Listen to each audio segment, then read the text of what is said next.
once again, same stance and hand positions we talked about. When I line up, okay, I'm going to line up obviously with the ball in the narrower end of my stick, or as much as the ref will allow. Because it's obviously an advantage if I line up here as opposed to here. Okay? So I'm going to try and get away with whatever I can. And if he asks me to move it back, I'll move it back, and then move it, next face up, just move it right back. So right here is where I want to line up. Now, when I line up, I'm lining up double over. Okay? One thing I don't do that a lot of kids think that I do and other people do is cock their wrist. Like this. I do not cock my wrist. Okay? When I hold the stick, I hold it straight out. That's it. Just like you would a hammer. You're hammering a nail. So I do not do like this. Cock my wrist. I don't know why kids do that. I don't know why they think they should do it. I mean, to me it looks like you're gonna hurt your wrist doing that. Hold it just like a hammer, just like you would if you were nailing a nail in the wall. Alright? When I get down, okay, and I line up, okay, the first thing I want to do when I line up, sorry guys, usually I can do a little bit more.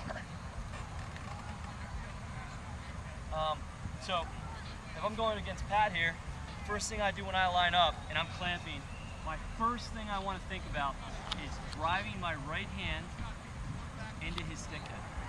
That's it. That's all I want to think about. So my first move is when your girlfriend has to put on your belt. Anyways, so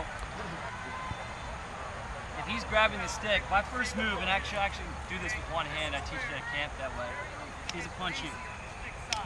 Okay, you can actually see my fist is in his stick head. Lift up your stick, Pat. Lift it up. Okay?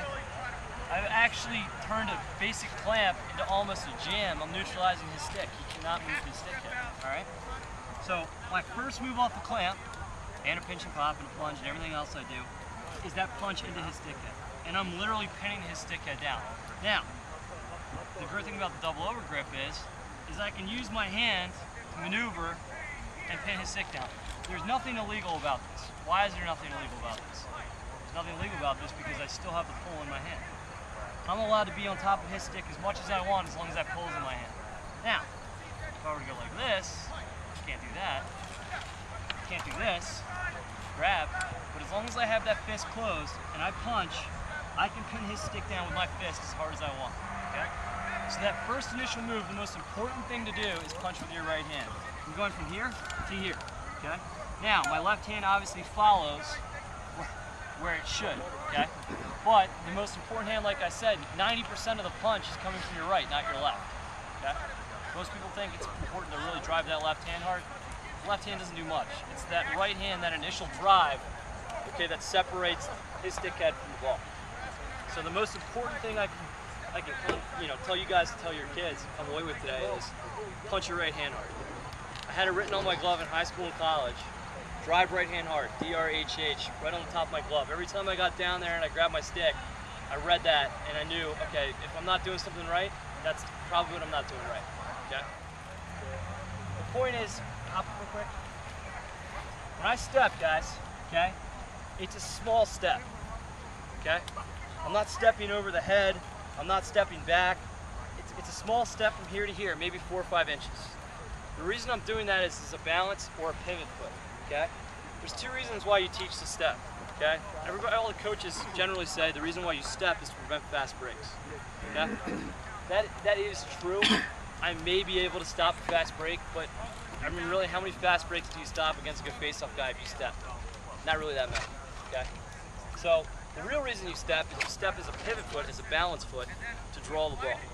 So if I'm going against Pat,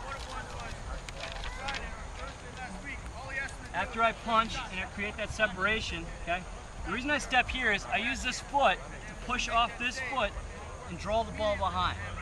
Or vice versa, I push off this foot and I push into him and I use that to draw the ball forward, okay? So really, why this foot is so important is it allows me to have a pivot foot to draw that ball where I want to draw the ball, okay? On top of that, when I do get the ball and I punch and I do step, where am I drawing this ball? I'm drawing it behind at an angle. And how am I opening up my stance? I'm not opening up with my right foot, because if I did, what would happen? Okay? He's got an angle in. What I'm doing is I'm pushing off him as I draw the ball behind, and I'm opening up my left foot, okay?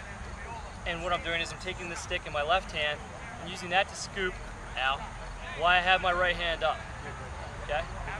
And that's how I would draw the ball out and round out, okay?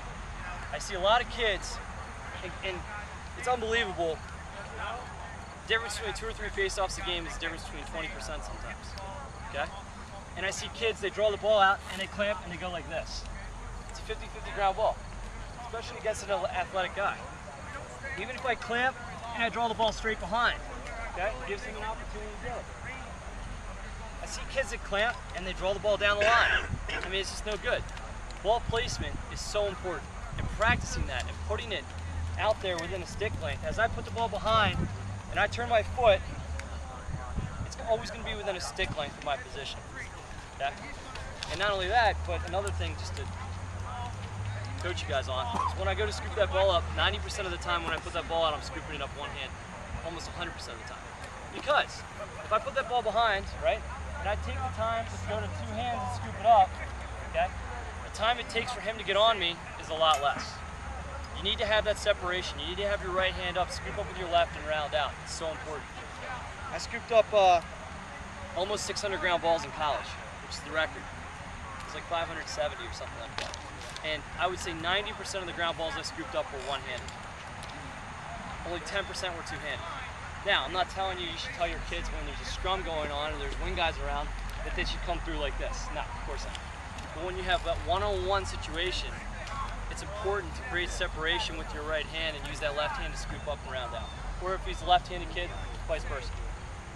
There's a lot of lefty face-up. Okay? Once again, it's tough for me to do. But I want my right hand to hit his right hand and my left hand to hit his stick head. Okay? Because I want to neutralize not only his stick head, but I want to neutralize his hands too. So if I come here, okay, I'm going to come over the ball, okay, not to touch the ball, and I'm going to hit him here. I'm going to pin down his right hand, and my left hand would be where his stick head is, pinning his stick head down. So he can't move. He can't sweep underneath. He can't really do anything, okay? And then from here, I can get the ball out 2 ways. Like, once again, I'm still stepping. I'm pushing off my right foot, okay? I'm either going to knock the ball behind with my stick, or if you want to do like an offensive move, you can come here and sweep forward for an offensive move. Once again, if I had 2 hands. But there's 2 things you don't want to do in the jam. You don't want to jam too high, you don't want to jam too low. Okay, that's what you need to teach your kids. You don't want to jam too high or too low. So if he comes down, okay, and I were to jam too high, and I were to come over his arms, he could sweep underneath. Even if I were to pin him down, okay, he could push back up on me and clamp back over the ball, okay? So you don't. That's one reason you don't want to jam too high. Now the reason I don't want to jam too low is because if I come in and I hit that ball on his stick, okay, he can easily get it out. So you want to jam right over the ball, right hand to right hand, left hand to stick head. Okay, that's how you want to line up. All right. Once again, in this college, I maybe jammed. I took 400 face-offs a year, 350 face-offs a year. I jammed maybe 20 times. Okay, we're not talking like, you know, they should be doing this every other move. To be honest, I mean, I can't remember the last time I did jam. Okay. I was just going to say, how's the jam faster? If the guy's beating you on the clamp, why would you jam? If it gets a big guy that's like really good clamper at what he's doing, you can at least neutralize his hands by pinning his hands down. So if I come in and I'm doing a pinch and pop, and he goes at the same time as me, even if I have that ball pinched in my stick, I'm now in a position where he's got me pinned. So at least you can make it a scrum, you can make it a 50-50 ball. Now if you're really good at it, which a couple guys in college were, is they'll be on top of your stick and have you pinned before you can even move your stick. Why? Because they're anticipating the whistle.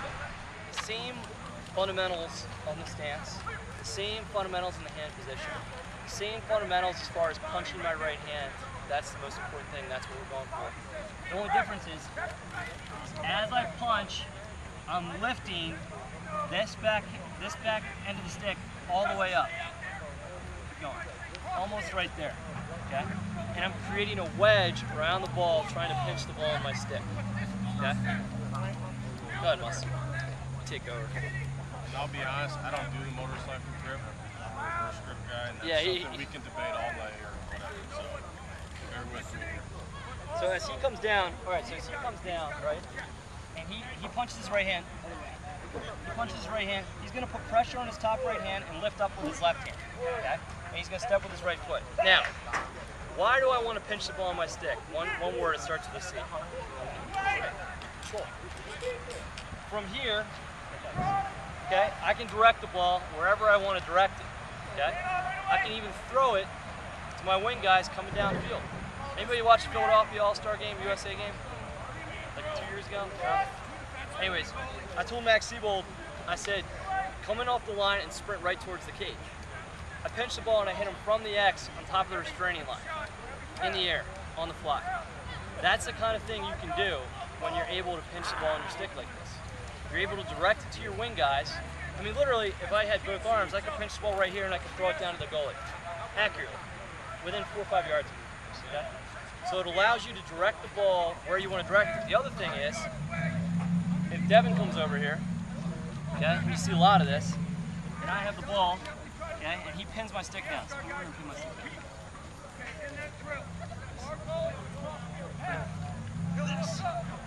Okay, so he's literally on top of my stick, okay?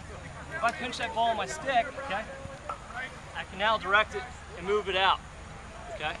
So it allows me to have a control on the ball that I normally would not have, all right? And having control over the ball and being able to direct it to where you want to direct it